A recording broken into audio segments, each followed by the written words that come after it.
বাংলাদেশ দ্বাদশ জাতীয় সংসদ নির্বাচনে উৎসবমুখর পরিবেশে ভোট প্রদানের মাধ্যমে বাংলাদেশ আওয়ামী লীগের নিরঙ্কুশ বিজয়ে ওয়েলস আওয়ামী লীগের উদ্যোগে গতকাল কার্ডিফে এক আনন্দ সভা ও মিষ্টিমুখের আয়োজন করা হয়েছে।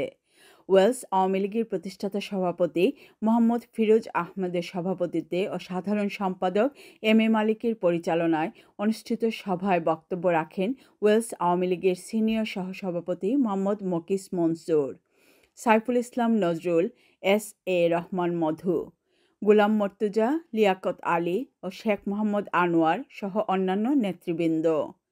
টানা চতুর্থবারের মতো আওয়ামী লীগের বিজয় লাভের মাধ্যমে নতুন ইতিহাস গড়ায় প্রধানমন্ত্রী শেখ হাসিনা সহ নির্বাচিত সকল এমপিদেরকে অভিনন্দন ও শুভেচ্ছা জানিয়ে স্মার্ট বাংলাদেশ নির্মাণে দেশে বিদেশে সবাইকে ঐক্যবদ্ধ হয়ে কাজ করার আহ্বান জানান।